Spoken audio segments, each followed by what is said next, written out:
تفسیر علی بن ابراہیم میں حضرت امام جعفر صادق علیہ السلام سے مروی ہے کہ جب قریش مکہ رسول خدا صلی اللہ علیہ وآلہ وسلم سے جنگ کے لیے آئے اور حضرت سپاہ اسلام کو لے کر ان کے مقابلے پر آئے اور آپ نے اہل ایمان کی صفیں تکشیل دی تھیں، چنانچہ اللہ تعالیٰ نے ان آیات میں حضرت کو وہی وقت یاد دلایا ہے۔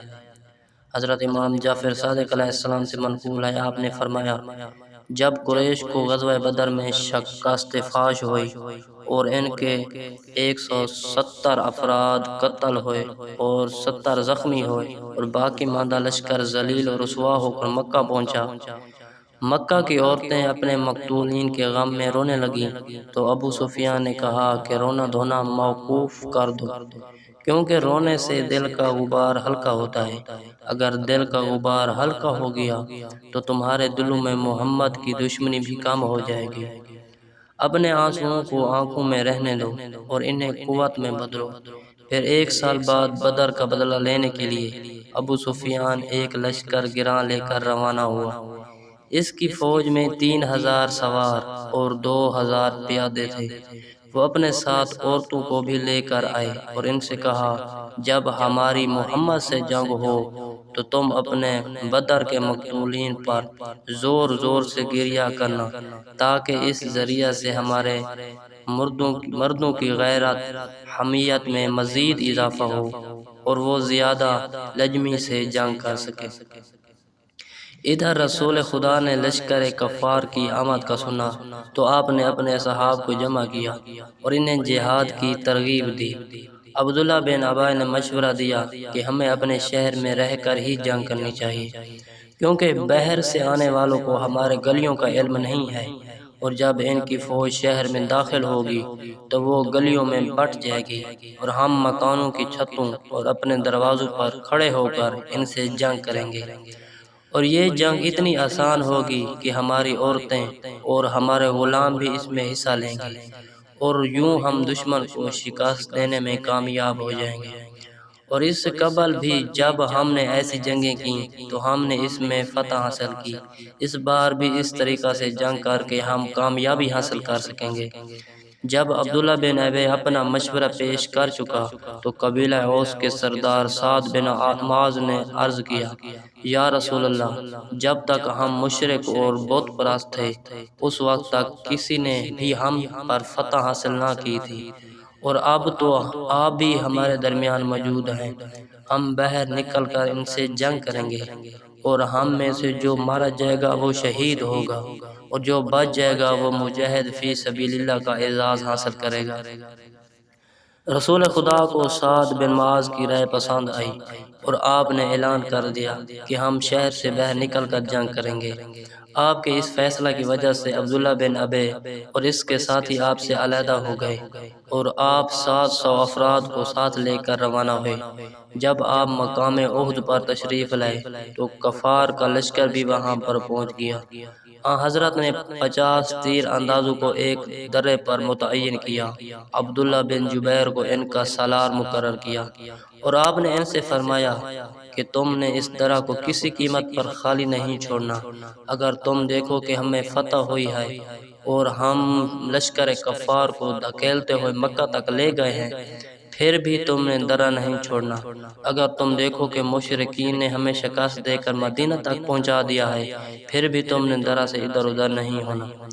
ابو سفیان نے خالد بن ولید کو 200 سواروں کا دستہ دے کر کہا کہ تم پہاڑ کے پیچھے رہو اور جب مناسب موقع دیکھو تو تم درہ سے اندر آ جانا۔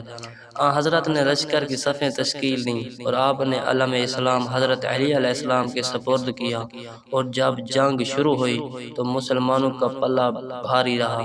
دوران جنگ خالد بن ولید نے درہ عبور کرنے کی کوشش کی، لیکن تیر اندازوں کی تیر اندازی کی وجہ سے اسے پیچھے ہٹنا پڑا۔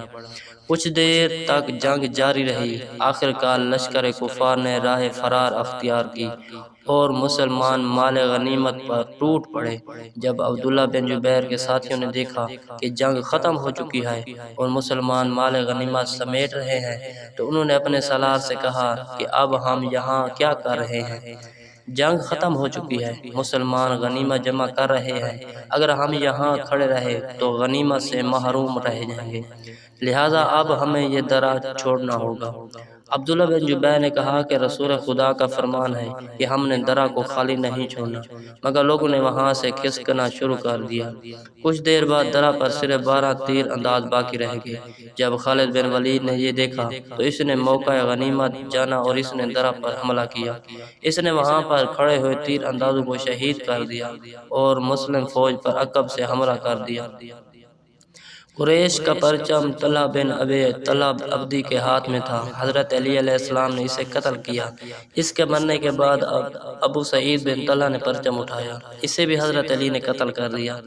اس کے مرنے کے بعد مصعب بن ابی طلحہ نے کفار کا پرچم اٹھایا، اسے بھی حضرت علی نے قتل کر دیا۔ یک کے بعد دیگر بنی عبدالدار کے 9 افراد نے پرچم اٹھایا اور سب کے سب قتل ہوئے۔ ان کے مرنے کے بعد ان کے ایک سیاہ فام غلام نے پرچم اٹھایا جس کا نام ثواب تھا۔ حضرت علی نے اس پر حملہ کیا، اس کا دایاں ہاتھ کٹ گیا، اس نے بائیں ہاتھ میں پرچم لیا، حضرت علی نے اس کا بایاں ہاتھ بھی کاٹ دیا۔ اس نے کٹے ہوئے بازو سے پرچم تھامنے کی کوشش کی تو حضرت علی نے اس کے سر پر حملہ کیا اور اسے دوزخ رسید کیا۔ مرتے وقت اس نے ابو سفیان سے کہا کہ تم نے بنی عبدالدار کی وفا کا دیکھ لیا۔ اس سیاہ فام کے مرنے کے بعد کفار کا پرچم زمین پر گرا تو عمرہ بن علقمہ کنانیہ نے آگے بڑھ کر اسے اٹھایا۔ جب خالد عقب سے حملہ آور ہوا اور ادھر سے ادھر کفار کا گرا ہوا پرچم دوبارہ بلند ہوا تو کفار اپنے پرچم کے نیچے دوبارہ جمع ہو گئے۔ اس وقت مسلمانوں کی صفیں تتر بتر ہو چکی تھیں اور مسلمان ان کے حملے کی تاب نہ لا سکے اور لشکر اسلام نے راہ فرار اختیار کی اور پہاڑوں پر دوڑنے لگے۔ جب رسول خدا نے اپنے لشکر کی شکست کو دیکھا تو آپ نے اپنے سر سے خود اتار دی اور صحابہ کی طرف منہ کر کے فرمایا، کہاں جا رہے ہو؟ کیا تم خدا اور اس کے رسول کو چھوڑ کر بھاگ رہے ہو؟ ابو سفیان کی بیوی ہند لشکر کے درمیان کھڑی تھی اور جب کسی مشرک کو دوڑتا ہوا دیکھتی تو ان کی طرف سرما دانی پھینک کر کہتی کہ تم تو عورت ہو اور جا کر عورتوں کی طرح سرما لگاؤ۔ اس اثناء میں حضرت حمزہ بڑھ چڑھ کر داد شجاعت دینے میں مصروف تھے۔ ہند نے جبیر بن موتم کے غلام وحشی سے کہا کہ تم نیزہ پھینکنے کے ماہر ہو، تم کسی طرح سے محمد، علی یا حمزہ میں سے کسی کو قتل کرو تو میں تمہیں منہ مانگا انعام دوں گی۔ اس نے کہا کہ محمد مصطفیٰ تک میری رسائی مشکل ہے، جہاں تک علی کا تعلق ہے تو وہ انتہائی ہوشیار انسان ہے اور وہ ہر وقت چاروں طرف نظر رکھتا ہے، البتہ حمزہ بن عبد المطلب صرف حریف پر ہی نظر رکھنے کا عادی ہے، اس پر حملہ کرنا میرے لیے آسان ہے۔ اتنے میں حضرت حمزہ حملہ کرتے ہوئے آگے بڑھے اور ایک نشیبی جگہ پر گرے تو وحشی نے نیزہ پھینک کر ان پر وار کیا جو کہ ان کی ناف پر لگا اور مثانہ سے پار ہو گیا۔ امیر حمزہ اس حملہ کے بعد اٹھنے کے قابل نہ رہے۔ وحشی نے آگے بڑھ کر ان کا پیٹ چاک کیا اور ان کا جگر نکال کر ہند زوجہ ابو سفیان کے پاس پیش کیا اور کہا، لو تمہیں مبارک ہو، یہ حمزہ کا جگر ہے۔ ہندہ نے ان کے جگر کو چبایا مگر خدا نے اسے سخت کر دیا کہ وہ چبا نہ سکی، مجبوراً اسے پھینکنا پڑا۔ حضرت رسول خدا نے فرمایا کہ اللہ نے اس وقت ایک فرشتہ بھیجا تھا جس نے حضرت حمزہ کا جگر ان کے سینے میں واپس کیا تھا۔ ہندہ دوڑ کر حضرت حمزہ کی لاش پہ آئی اور اس نے ان کے اعضائے تناسل اور ان کے کان کاٹے اور ان کے ہاتھ پاؤں قطع کیے۔ اس ہنگامہ داروگیر میں حضرت علی اور ابو دجانہ سماک بن خرشہ کے علاوہ باقی تمام لوگ بھاگ گئے۔ کفار کے گروہ رسول خدا پر حملہ کے لیے آگے بڑھے تو حضرت علی رسول خدا کا دفاع کرتے۔ جنگ کے دوران حضرت علی کی تلوار ٹوٹ گئی تو حضرت نے اپنی تلوار عنایت فرمائی جس کا نام ذوالفقار تھا۔ رسول خدا نے احد پہاڑ کا سہارا لیا اور یوں جنگ صرف ایک طرف سے ہونے لگی۔ اس جنگ میں حضرت علی نے اپنی جرأت کا بھرپور مظاہرہ کیا اور اس جنگ میں آپ کو 70 زخم لگے۔